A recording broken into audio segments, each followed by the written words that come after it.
Era un radiante día de verano y al azul del Mediterráneo respondía el azul sin manchas del cielo en el que el sol brillaba con toda la fiereza del mediodía. En una cala rocosa de la isla de Farmacusa, situada a pocas millas de la costa de Caria en Asia Menor, había una larga galera negra, cuyo morro de cobre bruñido apenas asomaba a la entrada de la cala. Con sus bancos de remeros que charlaban tranquilamente sentados, sus remos negros no colocados a bordo, sino listos en sus manos, el mástil inclinado y la enorme vela medio enrollada, la galera tenía todo el aspecto de un escorpión esperando en una hendidura de las rocas a alguna presa incauta. Cada hombre llevaba un cuchillo bien afilado al cinturón, y en la caja bajo su asiento había suministros de jabalinas, arcos y flechas, hondas y piedras. Estos remeros no eran esclavos. Cada uno tomaba parte y suerte en la empresa en la que estaban comprometidos. Cada uno era marinero y guerrero, tan hábil con el remo o la vela como en el lance con cuchillo o los proyectiles. En efecto, se trataba de la galera Milbus, la Cometa, una de las embarcaciones exploradoras del gran pirata Espartacos, líder de una banda de salteadores cuyo nombre infundía terror en todas las costas de Asia Menor, desde el Helesponto hasta Tiro en Siria. 3 hombres estaban sentados en el camarín de la popa, desde el que tenían una amplia vista de la cubierta del barco y de las costas de Caria, que brillaban a la bruma del calor. Esperaban la llegada de algún mercante procedente de Grecia o Italia que se dirigiera a Mileto o Éfeso. Para pasar el rato jugaban a los dados, pero el día era caluroso y la partida se alargaba. «Por Zeus», dijo uno, llamado Mikios, bostezando, «es mejor ser lagartos asándose en una piedra que esperar aquí a barcos que nunca llegan. El mar está tan vacío como el tesoro de Samos». Se refería a una de las hazañas recientes más audaces de Espartacos, cuando profanó un templo de Afrodita en la isla de Samos, a unos 50 kilómetros al norte de donde estaban sentados. El hermoso edificio había quedado arruinado por el fuego, después de que los piratas hubieran pasado a cuchillo a los sacerdotes y sacerdotisas y despojado al tesoro y al templo de toda la riqueza que le habían dado generaciones de devotos adoradores. El que hablaba había sugerido esta hazaña a su jefe, que estaba sentado a su lado, y se enorgullecía bastante de su iniciativa. «Por Heracles», se mofó el tercer hombre, un truculento bribón de cejas negras llamado Siros. «Hablas como si hubieras escalado los muros del Olimpo y le hubieras robado los rayos a Zeus. Hay un objetivo mayor que cualquiera para el que tengáis valor, si Espartacos nos lo permite». «¿Y cuál es?», preguntó Espartacos, un hombrecillo de rostro fiero con aretes de oro en las orejas, cadenas de oro al cuello y joyas relucientes en sus sucios dedos. «El templo de Artemis en Éfeso», respondió Siros. «Es cierto que allí hay suficiente botín», dijo Espartacos, «pero la ciudad es fuerte y Arquelao, su gobernador, es un hombre duro que no se pasaría a nuestro bando si no fuera por una suma muy elevada. Y aunque accediera a llevarse a sus soldados mientras nosotros saqueábamos, los efesios lucharían como fieras por su Artemis». «No me gusta la idea», dijo Mikios. «La diosa ha sido buena conmigo. Le hice un sacrificio cuando saqueé a Agrigento, y aquel día me salvó de la muerte y de la captura, pues los sicilianos lucharon demasiado bien». «Bah», replicó Espartacos, «estos dioses y diosas no pueden evitarlo. Hasta que a mi viejo jefe Estórax de Chipre se le ocurrió saquear el templo de Apolo en Claros, porque el dios le negó el barco del rico mercader Craso en Quíos, ningún capitán del mar se había atrevido a pensar en poner a prueba el poder de un dios. ¿Le ocurrió algún mal a Estórax por ello? ¿Acaso no saqueó después el templo de Ceres en Hermíone y el del dios sanador Asclepio en Epidauro? Lo que él pudo hacer, otros lo hicieron. Sannios el Negro tomó muchos tesoros del templo de Poseidón en el istmo, y como el dios hundió 2 de sus mejores galeras en Ténaro, saqueó su templo allí también y en Calauria.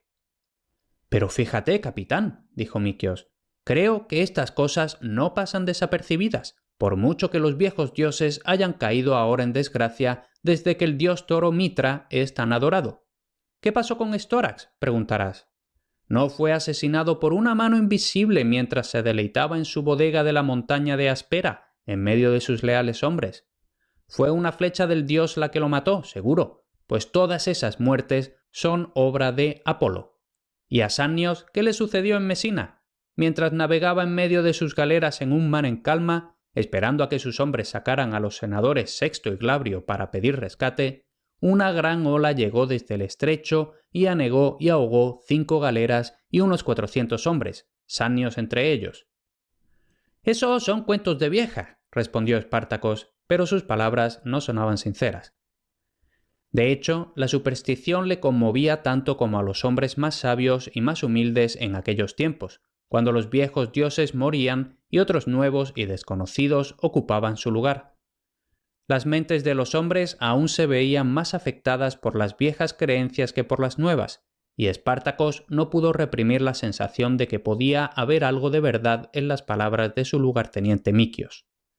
Siros no tardó en advertir la duda en la mente de su capitán, por lo que se echó a reír. «Hemos de esperar, pues, algún acto de venganza contra nosotros de la delicada mano de la diosa Afrodita», dijo. «Sin duda, la próxima doncella a la que robemos un beso nos dará una buena tunda». Espartacos rió con fuerza, pero Mikios parecía abatido. Él mismo había sugerido el saqueo del templo de Afrodita en Samos, pero había sido para ganarse el favor de Espartacos, sin pensar entonces en la posible ira y venganza de la diosa. Siros se burló de él. «Gallina», le dijo, «creo que ahora te has asustado a ti mismo. En cuanto a mí, no temo a ninguno de los viejos dioses mientras me proteja el joven Mitra». Hizo en el aire el viejo signo oriental de la esvástica para invocar la protección de Mitra. En aquel momento se oyó un grito débil y entrecortado procedente del vigía de la roca más alta de la orilla. Un rápido movimiento se extendió entre los hombres que ocupaban los bancos de la galera, se aferraron a las empuñaduras de sus largos remos y miraron a sus líderes en busca de órdenes. Espartacos y sus lugartenientes miraron hacia la orilla y vieron a un hombre que gesticulaba hacia el mar, hacia el norte, como señalando un navío que avanzaba. «Salta a tierra, Mikios», dijo el capitán de la galera, «y corre hacia el norte a ver qué noticias traes».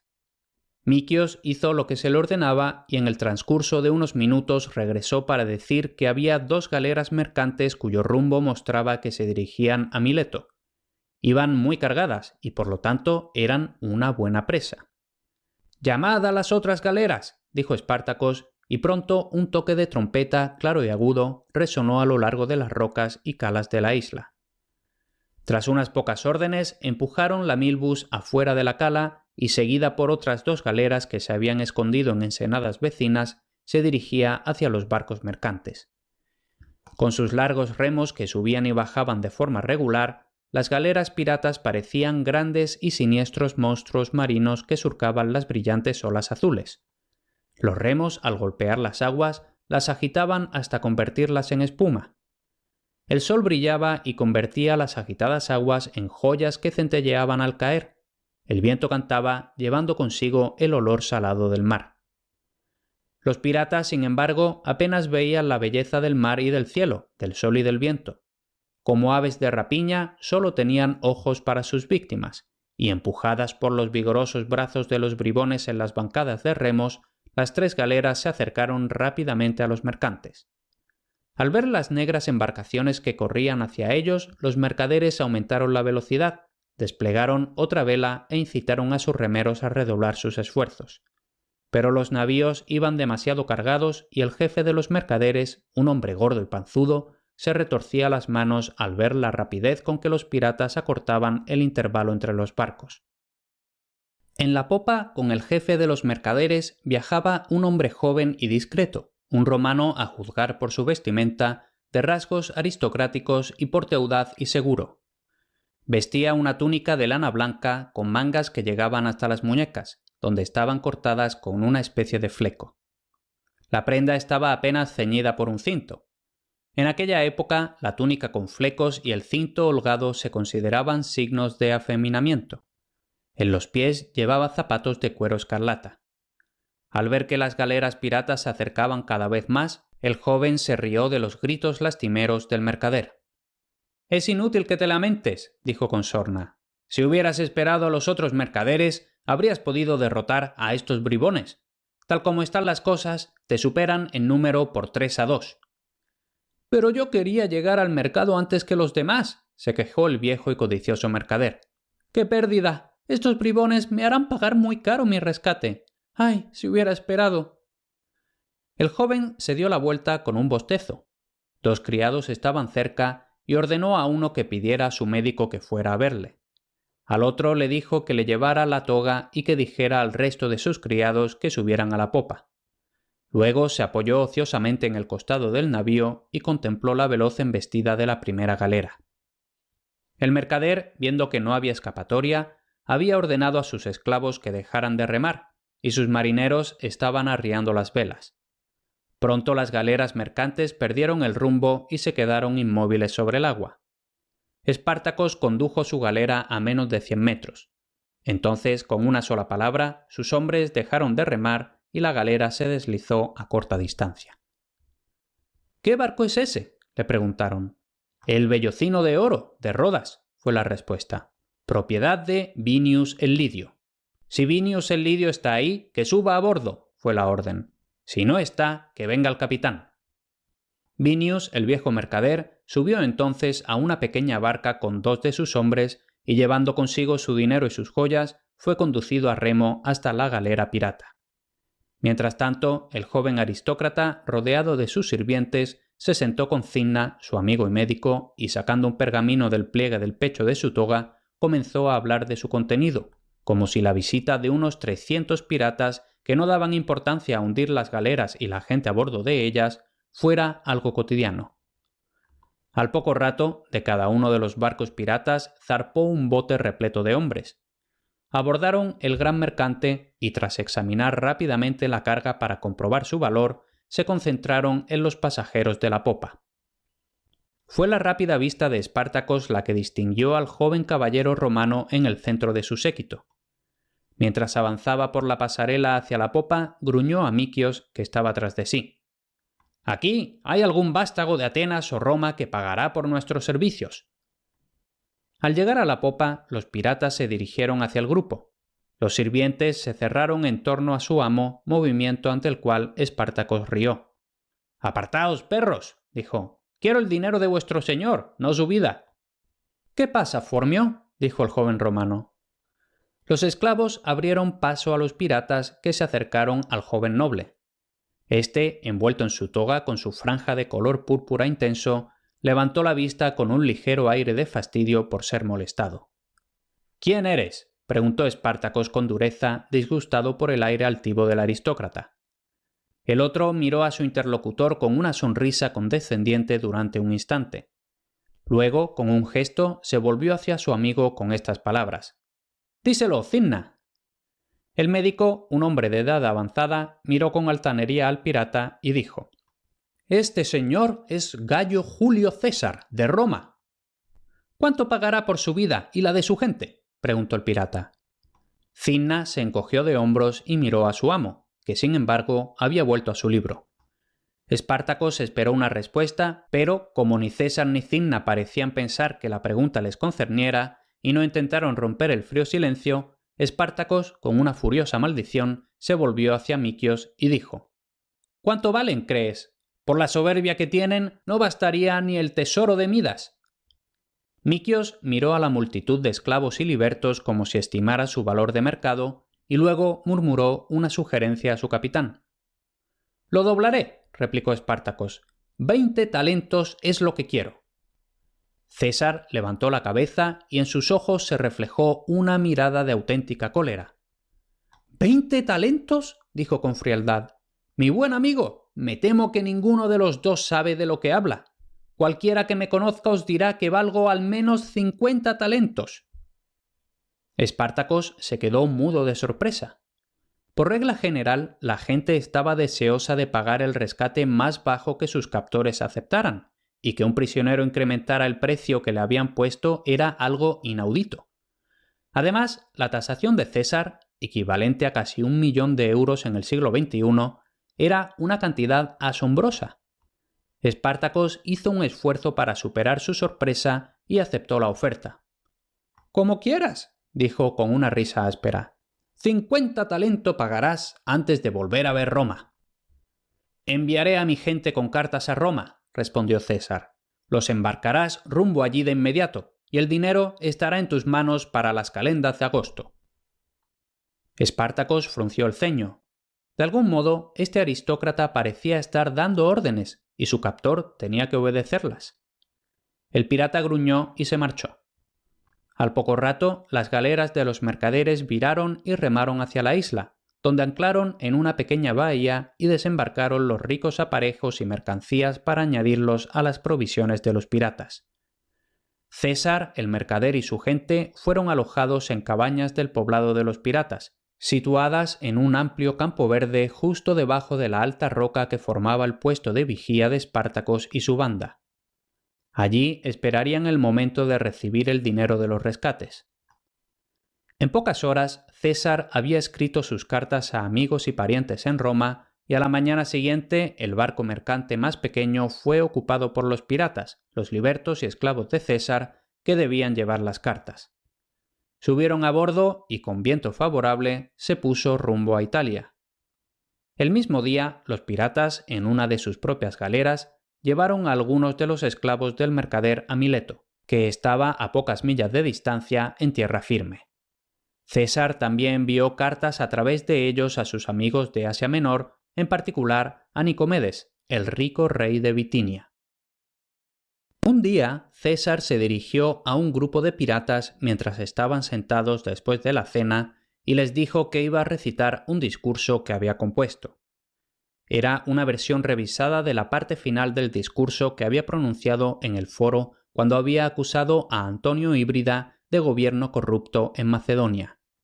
Con toda solemnidad, mientras los hombres le miraban asombrados, les dijo que este discurso siempre le había dejado insatisfecho y que, más que ninguno de sus otros discursos, le había convencido de que eran necesarias unas cuantas sesiones con el gran orador Molón de Rodas, a donde se dirigía cuando los bribones se apoderaron de su persona, para perfeccionarse en el arte de la retórica. Entonces, durante algún tiempo, desplegó todas sus dotes de elocuencia sobre el grupo de desgraciados que tenía ante sí. Con cada nueva frase exquisita, gesto noble y entonación elocuente, se esforzaba por hacerles comprender la fuerza de los argumentos con los que pretendía demostrar cuán absolutamente malvadas y perjudiciales para el Estado habían sido las acciones del gobernador al aceptar sobornos de demandantes y mercaderes y al despojar a los viajeros de sus bienes. Pero todos sus esfuerzos fueron en vano.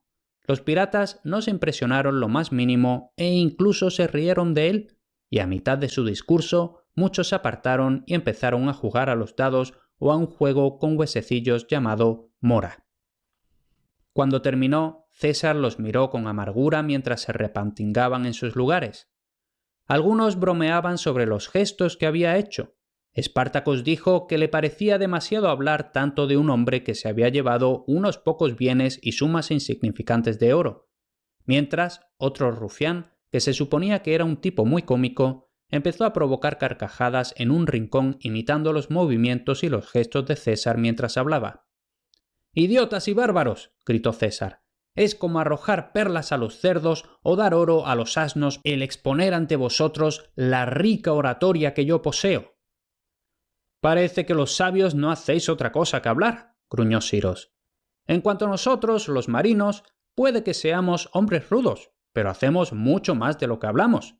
A mí, dadme un hombre que haga cosas, no uno que hable de lo que otros hombres han hecho». «Imbécil», dijo César con una sonrisa desdeñosa. «Supongo que nunca aprenderás que las palabras pueden influir en los hombres mucho más que tus brutales hazañas con cuchillo y jabalina. Oh, cuando vuelva a ser libre, tendré el mayor de los placeres en ahorcaros a todos». Diciendo esto, se alejó con gran dignidad, envolviéndose en su toga con un gesto señorial. Los piratas se rieron mientras se alejaba de ellos. «¡Qué bobo es este hombre!», dijo Espartacos con sorna.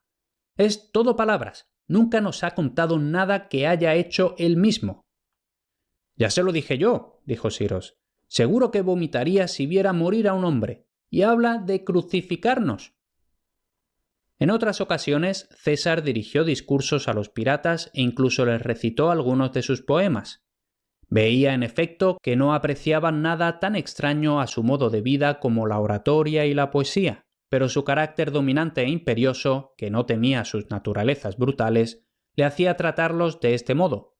Y tan grande era la mezcla de encanto y autoridad en su trato con estos hombres que algunos empezaron a sentir el atractivo que en años posteriores ejerció tan poderosamente sobre sus rudos soldados en Hispania y la Galia. Mikios en particular sentía una especie de devoción por este intrépido y maravilloso extraño y a menudo se apartaba para hablar con César, que lo trataba con la altiva familiaridad que un gran hombre podría mostrar por un liberto o su esclavo favorito. Una vez, Mikios le planteó la pregunta que había estado rondando su cabeza desde el día en que los líderes piratas habían hablado del saqueo de los templos. ¿Crees, César?, le dijo, que los antiguos dioses aún tienen poder para vengarse de quienes los insultan o injurian. En cuanto a mí, continuó Mikios truculentamente, no les temo. Mitra, el dios toro, es lo bastante fuerte para mí. ¿Por qué lo preguntas entonces, amigo mío?, preguntó César con una pequeña sonrisa. Bueno, fue la respuesta, algunos han dicho que los hombres que han saqueado templos han muerto por culpa de los dioses cuyos hogares habían destruido. ¿Has saqueado tú un templo? Sí, respondió Mikios, adoptando una expresión de ferocidad destinada a impresionar a su oyente por su absoluta intrepidez ante las cosas humanas y divinas. César miró al hombre sentado en su túnica sucia y andrajosa, con las piernas desnudas y los pies metidos en botas de cuero áspero. Mikios llevaba una pesada cadena de oro en el cuello y el pecho rojos y peludos y gruesos aretes en las orejas. Llevaba un pañuelo alrededor de sus cabellos despeinados y su rostro, curtido de un rojo intenso por el viento y el sol, mostraba el aspecto entre astuto y brutal que era común a todos los piratas. ¿De quién es el templo que has profanado, bárbaro?, preguntó el patricio. Saqueamos el templo de Afrodita en Samos, fue la respuesta. Degollamos a los sacerdotes y sacerdotisas y vaciamos el tesoro. Luego incendiamos el templo y todo lo que pudiera arder. ¿Destruisteis el templo de Afrodita, de Venus, en Samos?, repitió César, y su tono tenía algo de la despiadada sentencia de un juez, de modo que Mikios se inquietó a pesar de su aire de bravuconería. Con toda seguridad, la diosa se vengará. Ten por seguro que no escaparás. César se levantó de su asiento y se retiró sin decir palabra. Durante un rato, Mikios permaneció en silencio, con el ánimo supersticioso helado por el pronunciamiento de la sentencia como si saliera de los labios de un oráculo. Al poco rato se recuperó y rió de forma forzada. Pocos días después, de madrugada, se avistó una galera que venía de Mileto. El primer hombre que saltó a las aguas cuando la nave se acercó a la orilla fue el liberto más importante de César, Galo, quien, corriendo hacia su amo, se inclinó ante él y le dijo: «Dómine, el asunto de los 50 talentos está resuelto. Está en manos del señor Valerio Torcuato, legado en Mileto. ¿Debo preparar a mi señor para su partida inmediata de aquí?» «Dile al pirata Espartacos que mi rescate le espera», respondió César sin inmutarse, «y luego ven a verme». Al cabo de una hora, las 3 galeras estaban en marcha hacia Mileto atiborradas de hombres. En la primera iban César y su amigo Cinna, junto con el liberto Galo y los 2 esclavos Cota y Milón. Todos, excepto el propio César, mostraron una gran alegría por encontrarse de nuevo en camino hacia la libertad. Habían estado 38 días con los piratas, por lo que había sido una ardua tarea para Galo y los otros esclavos de César reunir la suma de 50 talentos. Los bienes de César y de su esposa Cornelia habían sido confiscados por Sila, que por entonces se había adueñado de Roma, pero César tenía muchos parientes y amigos ricos. Durante los preparativos para la partida, César había permanecido sentado en silencio en la popa de la galera, contemplando la costa de la que ahora se alejaban, como si tratara de fijar en su memoria el aspecto de las calas y los acantilados. Espartacos y sus 2 lugartenientes llegaron a popa.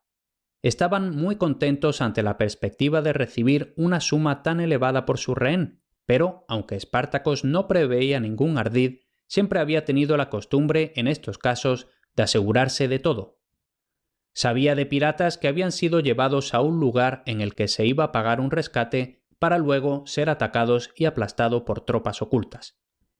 Por esta razón había llevado consigo a todos sus hombres bien armados, y el dinero debía entregársele en la galera del gobernador, en un punto en mar abierto fuera del puerto de Mileto.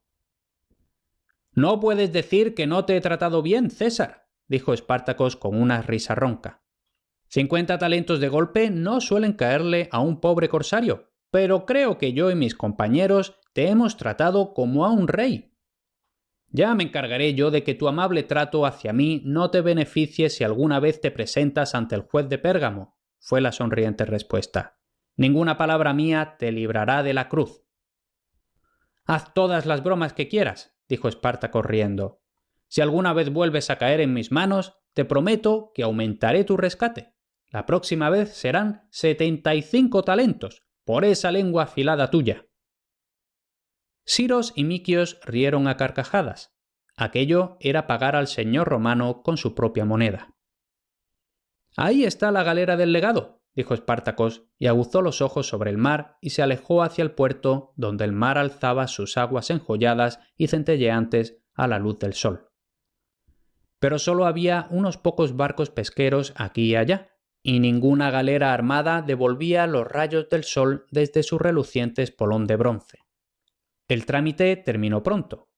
Espartacos, con un guardaespaldas, subió a bordo de la galera del legado o gobernador y se contaron las monedas de oro llevadas en bolsas a la pequeña embarcación que se bamboleaba a su lado.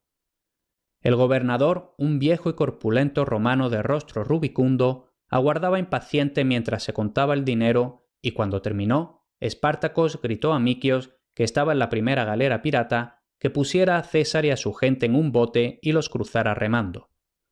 Esto se hizo con presteza y en poco tiempo César subió a bordo de la nave del gobernador. Exiliado de Roma en esta extravagante provincia como había estado durante algunos años, Valerio, el gobernador, sabía poco de los asuntos de la gran ciudad. Nunca había oído hablar de César, pero había supuesto que era uno de los viejos senadores ricos que tenían más riquezas que renombre.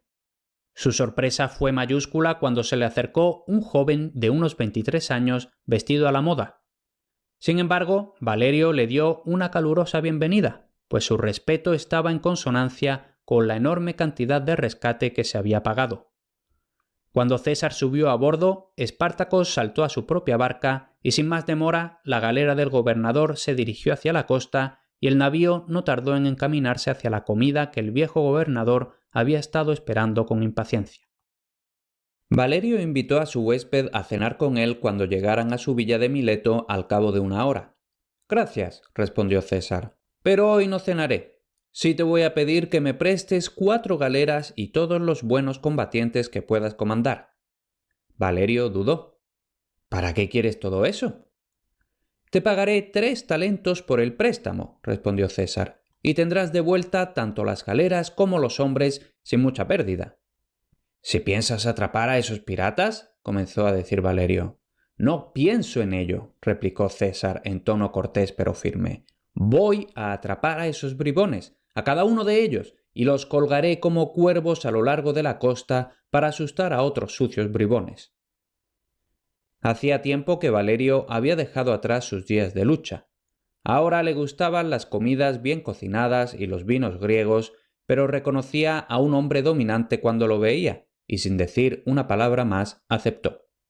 ¿Quién era él para resistirse a la voluntad de este joven patricio con, por lo que Valerio sabía, poderosos amigos en Roma, y que, en cualquier caso, era uno por el que se habían pagado 50 talentos? Aceptó, pues, poner bajo el mando de César 4 galeras y 500 soldados, 200 de los cuales eran combatientes experimentados de su propia guardia y los demás auxiliares nativos. «Y supongamos que consigues apresar a esos bribones desesperados», dijo Valerio, «pero no te prometo que te resulte una tarea fácil. ¿Qué te propones hacer con ellos?» «Los traeré aquí y te pediré que les des muerte a todos», fue la respuesta. «¿Y crees que eso me servirá de algo?», preguntó Valerio enfadado. «Tendré a todos mis mercaderes despotricando contra mí. Tal y como están las cosas, pagan su tributo a este Espartacos y con eso sus galeras tienen libertad, Si lo crucificas, vendrá un bribón igual de gordo y ocupará su lugar, y mis mercaderes tendrán que pagar más extorsiones. Lamento amenazar estos gratos acuerdos comerciales, dijo César con una sonrisa cínica. Entonces te ahorraré la molestia de castigar a estos amigos de tus mercaderes y los llevaré a Pérgamo. Hazlo y quedaré encantado, replicó Valerio, recuperando su buen humor. Deja que el pretor Junio se ocupe del asunto. Además, solo él tiene derecho al poder de la vida y la muerte. Tras unas palabras más, César se separó del gobernador, que se alegró de ver la espalda de aquel joven que deseaba perturbar las cómodas relaciones existentes entre los mercaderes de Mileto y los piratas que patrullaban aquella parte de la costa. Mientras tanto, los piratas, tras regresar a la isla, se entregaron a una gran juerga para celebrar el rico botín que tan fácilmente habían conseguido. Se bebió mucho vino embriagador, se pronunciaron discursos jactanciosos y se amenizó el momento con canciones y bromas. Incluso los vigías del punto más alto de las rocas se habían unido a la fiesta y el mar había quedado sin vigilar.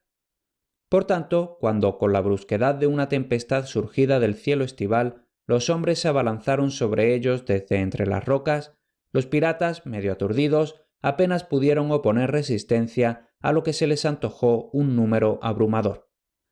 Los que intentaron luchar fueron abatidos, los demás fueron rodeados y se les ordenó arrojar las armas. «¿Quién os manda?», gritó Espartacos, balanceándose sobre sus pies con rabia impotente en la voz. De detrás de un grupo de soldados apareció la figura alta y esbelta de César, sonriente, pero con un brillo frío en los ojos. Espartacos se sobresaltó. Luego maldijo con vehemencia durante un rato y después guardó silencio. Mikios miró sombríamente a César y luego, con ebria gravedad, se volvió hacia Espartacos y meneó la cabeza con gesto sabio. «Dijo que nos crucificaría y así lo hará». Rodeados por los soldados, que estaban de pie con las espadas desenvainadas, listos para abatir a cualquier pirata que se aventurara a escapar o a resistirse, los bribones fueron inmovilizados y luego arrojados al fondo de las galeras. Solo unos pocos habían escapado huyendo hacia el interior de la isla cuando se produjo el asalto sorpresa y el número de apresados ascendía a unos 350. César recuperó también la totalidad de los 50 talentos que habían constituido su rescate. Cuando todos estuvieron a bordo, César ordenó que las galeras piratas fueran hundidas en aguas profundas, después de lo cual, zarpando con viento favorable, se dirigió rápidamente a Pérgamo, donde residía el pretor o gobernador general de la provincia de Asia Menor. Al llegar allí, se encontró con que el pretor estaba de viaje con sus principales oficiales juzgando casos en varias ciudades. César hizo que metieran a los cautivos en la prisión de la ciudad, aunque su capacidad era insuficiente para alojarlos a todos, y luego, poniéndoles una guardia compuesta de los soldados de Valerio para mayor seguridad, se puso en marcha para encontrar a Junio, que estaba en algún lugar al este de la provincia. Tras una breve búsqueda, consiguió encontrar al pretor, y tras presentarse ante él, le contó todo lo ocurrido.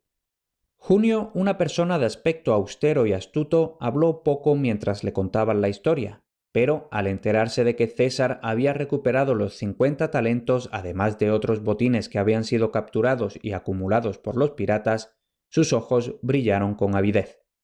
Cuando terminó su relato, César dijo: «Ahora, Junio, he prometido a estos granujas que serán crucificados. ¿Me darás tu documentación con órdenes para que tu legado en Pérgamo los ejecute?» Junio miró con acritud a César y sus ojos furtivos miraron de arriba abajo a este joven brillante que deseaba dar instrucciones al pretor de una provincia sobre lo que debía hacer. Sabía que el joven patricio era un vástago de los Julios y que tenía amigos poderosos y ricos, aunque por el momento se ocultaba de una posible muerte a manos del dictador Sila. Todo esto, sin embargo, pesaba poco para Junio. Lo más importante para su codiciosa mente de pretor era cómo obtener para sí la mayor parte de los 50 talentos y el botín capturado con los piratas. Como la mayoría de los pretores, había llegado a su provincia decidido a llevarse todas las riquezas que pudiera y le picaban los dedos por tocar el tesoro de los piratas. «El asunto debe seguir su curso», replicó Junio. Un caso así debe decidirse con todas las formalidades debidas. Debe esperar a mi regreso a Pérgamo. Mientras tanto, enviaré un mensajero con órdenes a mi legado Minicio para que vigile a los piratas y su botín con todo cuidado. César había percibido rápidamente lo que había estado pasando en la mente de Junio, cuyo rostro, a pesar de toda su astucia, traicionaba fácilmente sus pensamientos a un ojo observador. Fingió estar de acuerdo con la opinión del pretor y pasó el asunto por alto. Se quedó charlando un rato sobre temas indiferentes para que pareciera que el asunto no le interesaba realmente. Sin embargo, cuando se despidió, ordenó al instante a su liberto que le llevara los caballos y, sin esperar a comer, abandonó el lugar y tomó el camino de regreso a Pérgamo. La decisión ya estaba tomada. El hombre que en años posteriores en la Galia iba a masacrar sin piedad a miles de bárbaros no prestó gran atención a la ejecución de 200 o 300 bandidos. Llegó a Pérgamo a mediodía del día siguiente y tras una comida apresurada dio instrucciones a los soldados de la guardia sobre lo que debía hacerse. Esa misma tarde la mayoría de los piratas fueron ejecutados en prisión. Uno a uno se les ordenó salir a un pequeño recinto y al doblar cada hombre una determinada esquina, los soldados los apuñalaban. Unos 30 de los piratas más importantes fueron reservados para una muerte más formal. Entre ellos se encontraban Espartacos, Mikios y Siros, junto con otros que César había notado que eran hombres de carácter más enérgico. Hizo que los sacaran y les dijo lo que se proponía hacer. «Sois malhechores», dijo con severidad. «Vuestras vidas pertenecen ahora al Estado por muchos crímenes de asesinato, robo y violencia, y ahora recibiréis vuestra merecida recompensa. Merecéis en efecto ser crucificados y colgados del madero hasta que muráis miserablemente de hambre y de vuestras heridas. Pero como os he conocido y he vivido con vosotros, os concederé este favor. Seréis crucificados, pero no seréis colgados vivos de la cruz». Los hombres lo miraron hoscamente. La muerte estaba tan cerca de todo hombre violento en aquellos días difíciles que apenas les causaba terror.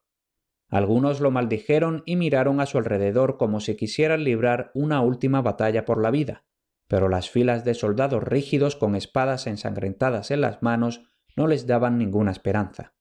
«No creía que fueras un hombre tan de palabra», dijo Mikios al fin. «Parecías demasiado galante, eras demasiado limpio y refinado en tus modales.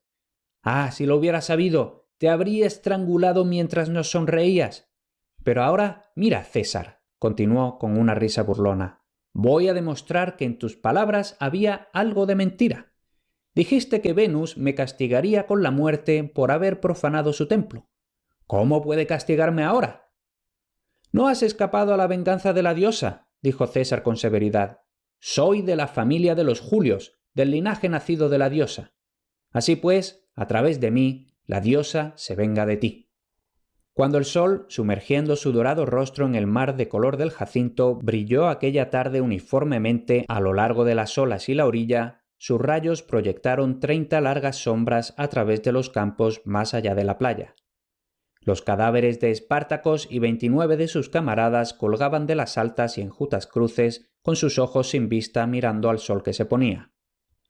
A la mañana siguiente, César tomó la galera y, reanudando su interrumpido viaje, se dirigió a Rodas, donde, poniéndose bajo la instrucción de Apolonio Molón, el gran orador, se perfeccionó día a día en las artes de la oratoria.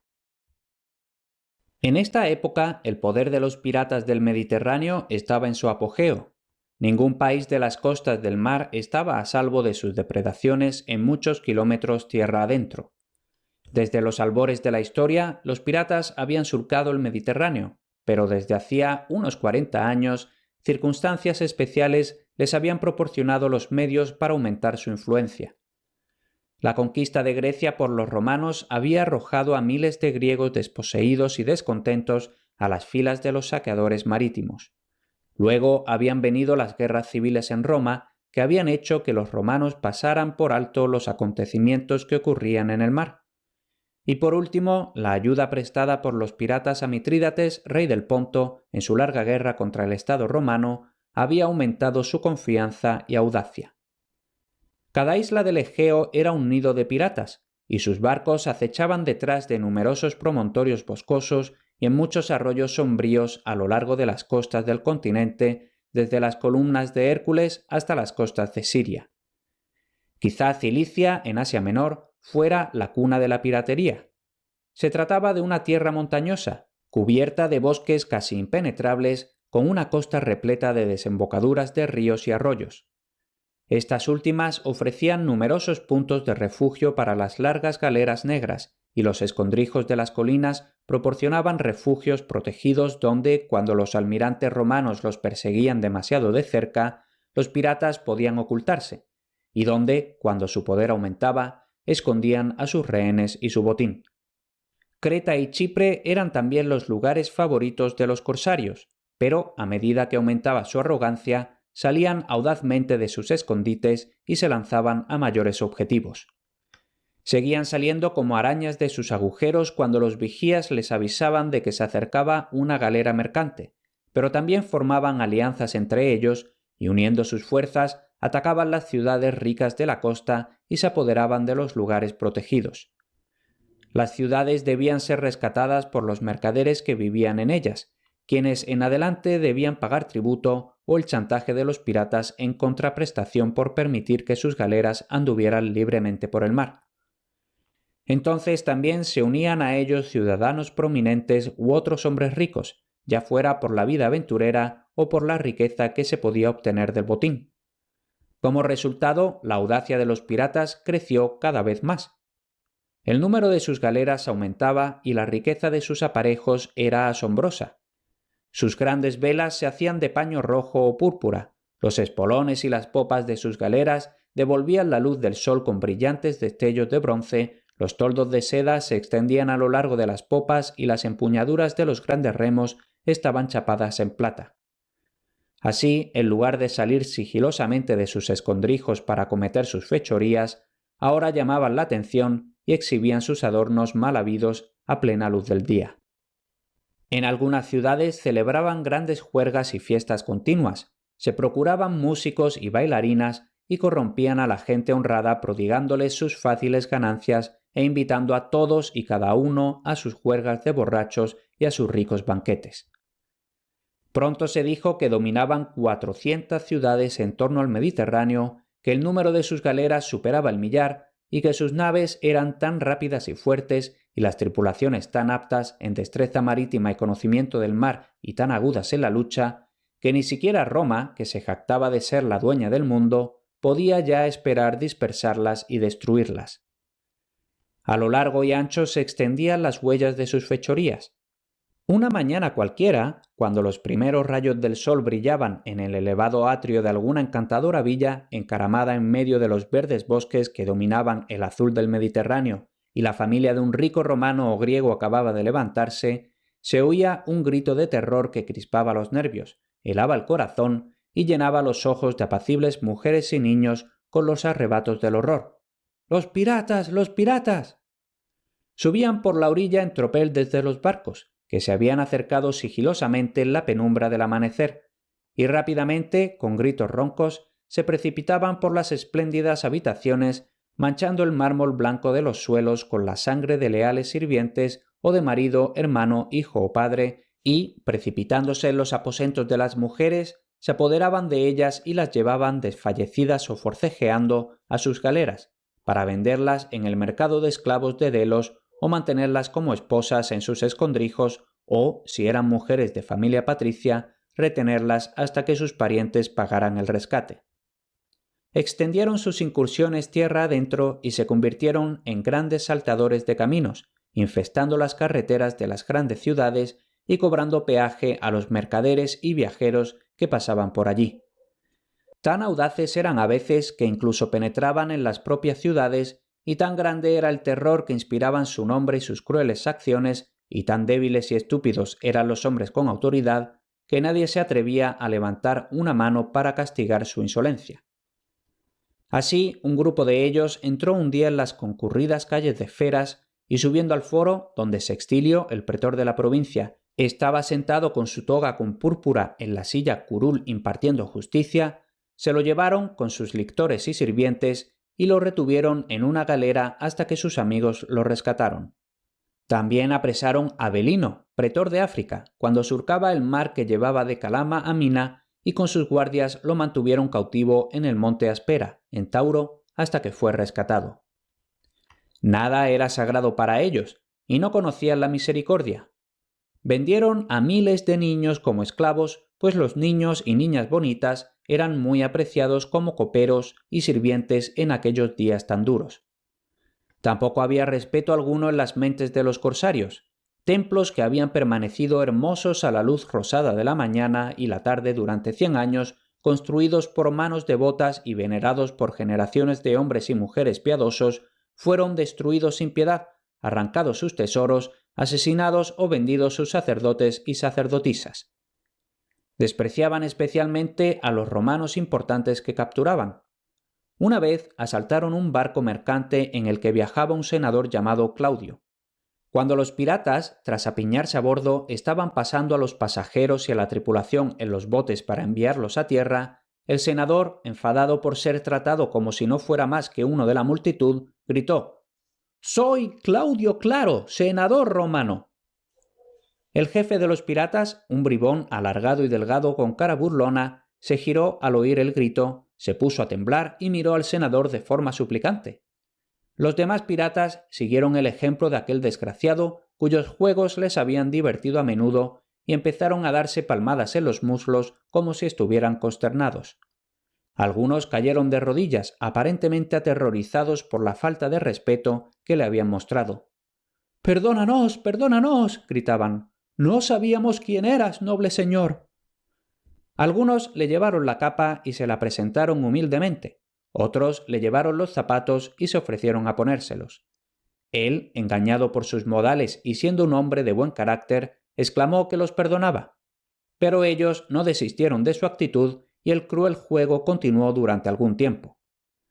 Al final, el líder, inclinándose humildemente, dijo: «No nos tengas esto en cuenta, noble señor. No queríamos hacer daño a alguien de tu rango y condición. Ahora vete en paz». Señaló a uno de los hombres que estaba de pie, sonriente, al frente de una escalera que había colocado en la borda del barco. El senador, pensando que realmente querían que fuera por allí a un bote que le esperaba para llevarla a tierra, se acercó a la borda, pero, al ver que la escalera colgaba sobre las olas vacías, retrocedió. «No temas, noble señor», se burló el pirata. «Ese es el camino hacia la libertad». Empezaron a empujarle hacia el costado del barco y él forcejeó, gritando que querían matarle. Ante una furiosa exclamación de impaciencia del jefe, sus hombres agarraron al desdichado senador y lo arrojaron por la borda. Cayó al mar, se hundió, luego subió y sin aliento les gritó que lo salvaran, prometiéndoles cualquier recompensa que quisieran pedirle. Pero nadie le hizo caso, ni un rostro cruel le miró, y después de arañar el costado del barco durante un rato, gritando todo el tiempo, sus fuerzas cedieron y se ahogó.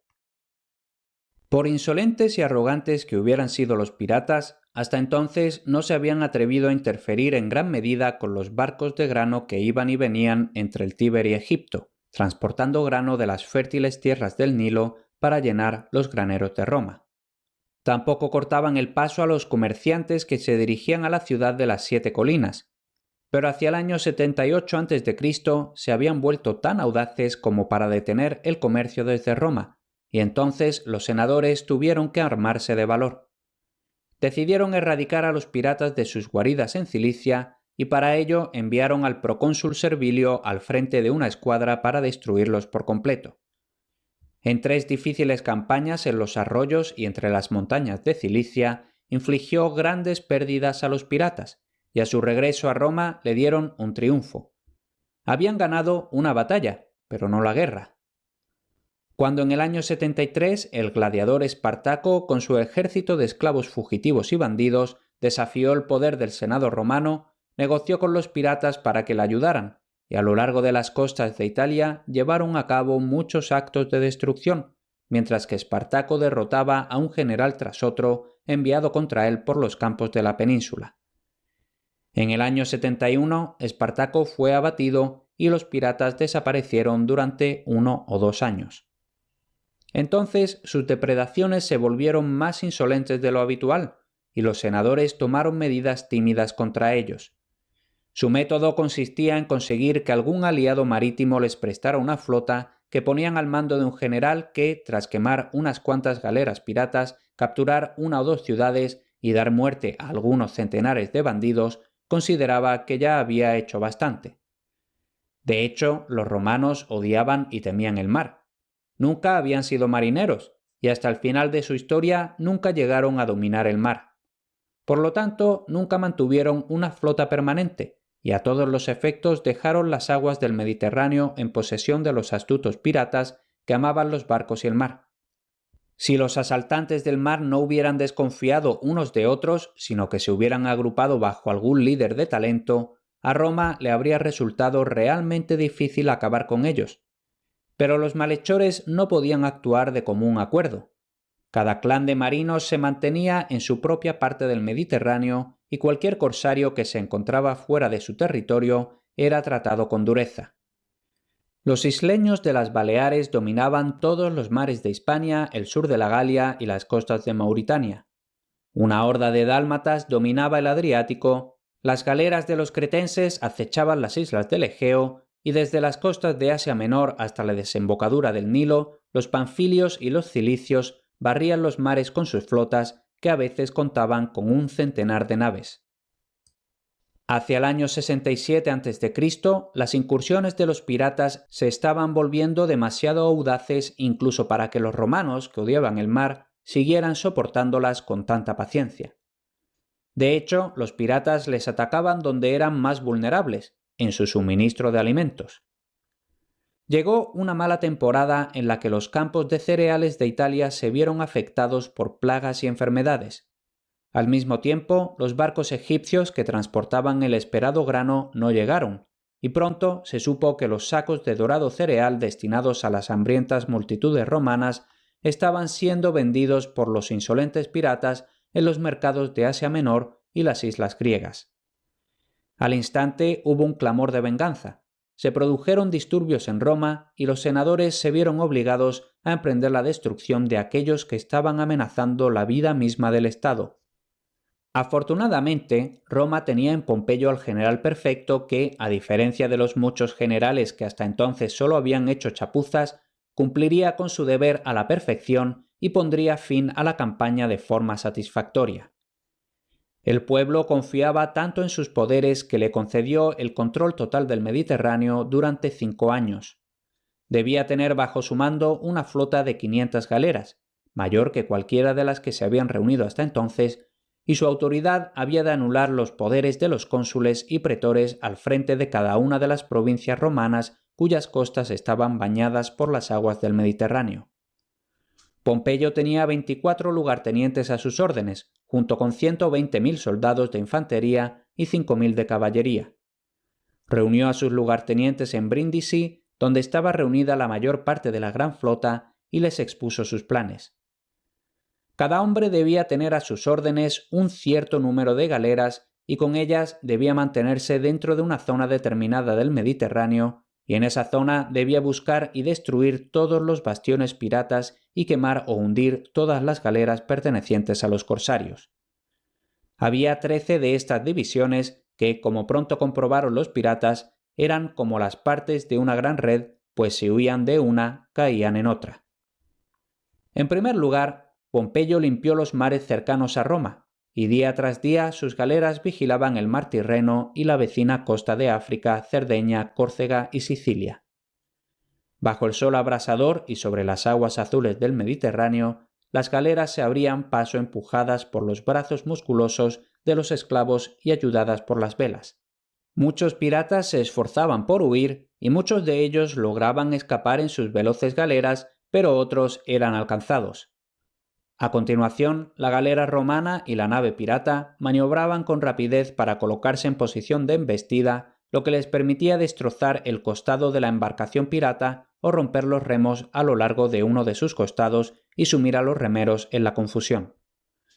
Mientras tanto, los corsarios, con todos los recursos de sus conocimientos de alta mar, esquivaban y giraban, retrocedían y avanzaban para evitar el espolón de bronce del barco romano, cuya cubierta estaba atestada de legionarios armados, desde cuyos cascos y escudos de bronce el sol destellaba deslumbrante.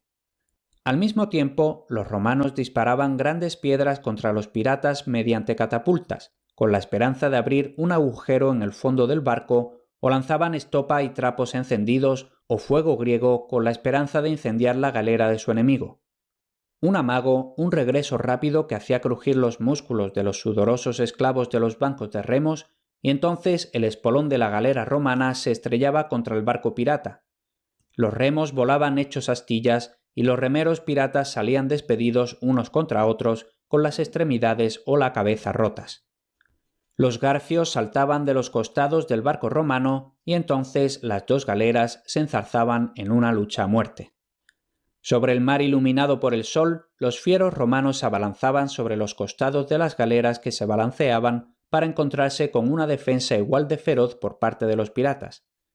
A un lado y a otro se agitaban las multitudes de hombres, mientras los heridos se hundían y gemían, los muertos caían y las cubiertas se llenaban de sangre que se vertía en el mar. Al final se imponía la disciplina.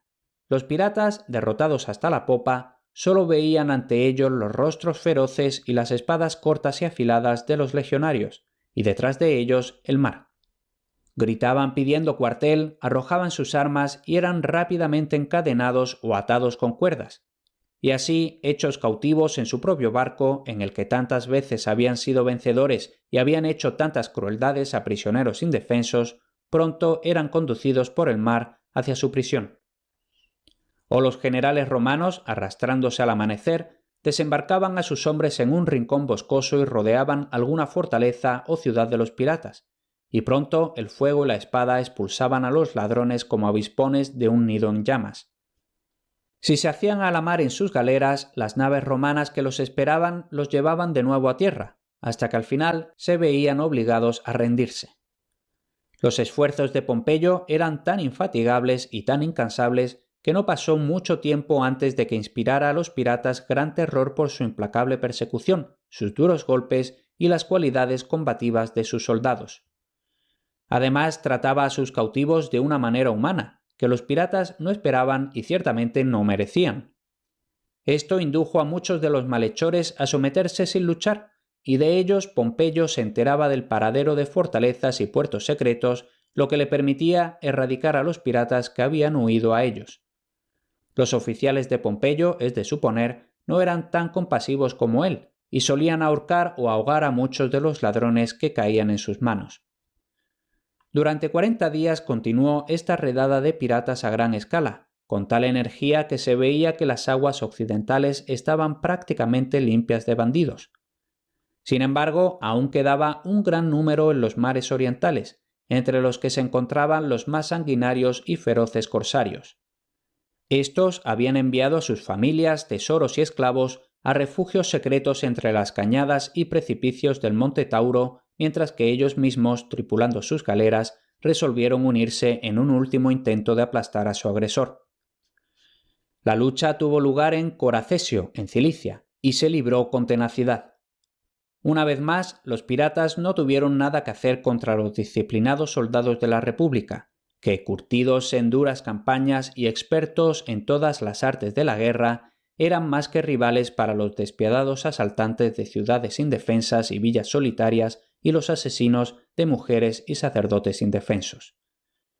Viendo que sus esfuerzos eran vanos, los piratas echaron sus galeras a tierra y huyeron al fuerte que habían construido. Pero cuando vieron desde sus murallas la férrea determinación con la que los legionarios se preparaban para asediarlos, les abandonó el valor y capitularon, ofreciendo entregar todas las fortalezas y ciudades marítimas que habían fortificado, junto con un vasto tesoro y muchos cientos de cautivos. Con la rendición de los piratas en Coracesio, la campaña había terminado. En lugar de 5 años, solo había durado 3 meses. Pompeyo se había ganado de verdad el laurel pirata que muchos generales habían pretendido obtener. El número de prisioneros se estimó en 20.000. Además de galeras más pequeñas, Pompeyo se apoderó de 90 grandes barcos de guerra con espolones metálicos, junto con montones de tesoros que fueron encontrados en los refugios secretos de los piratas. Contrariamente a la costumbre de muchos generales romanos, incluido César en sus guerras en Hispania y la Galia, Pompeyo no vendió a sus prisioneros y así hizo una enorme fortuna para sí mismo. Tampoco los condenó a muerte. Unos pocos, aquellos de más repugnante crueldad y carácter particularmente brutal, fueron ejecutados, pero a los demás los trasladó a diversas zonas del interior de los dominios romanos, creyendo que, arrancando a estos feroces marineros de su elemento nativo y asentándolos en tierras que les asignó en las afueras de las ciudades, les inculcaría el gusto por los beneficios de la vida civil. A algunos los colocó en las ciudades casi desiertas de Cilicia, a otros los transportó a Solos, una ciudad que había sido desolada por Tigranes, rey de Armenia. A un gran número los embarcó hacia Grecia y los envió a la región de Dime, en Acaya, que, aunque fértil, estaba escasamente poblada. Otros fueron enviados a Calabria, en Italia, donde se establecieron en tierras pertenecientes al Estado y comenzaron una nueva vida. Parece que estas medidas tuvieron éxito en su mayor parte. Es demasiado suponer que algunos de los piratas, al ver que la vida en la costa se les hacía cuesta arriba, no se dirigieran hacia donde el mar azul se extendía ante ellos, centelleando a la luz del sol y haciéndoles señas con sus innumerables sonrisas. Sin embargo, durante varias generaciones, el Mediterráneo no volvió a sufrir el azote de los barcos piratas que acosaban, robaban y asesinaban a lo largo y ancho de sus vías marítimas y de sus apacibles campiñas. Y nunca más, mientras Roma fue realmente dueña del mundo, las flotas piratas alcanzaron tal fuerza como la que poseían cuando Pompeyo los aplastó.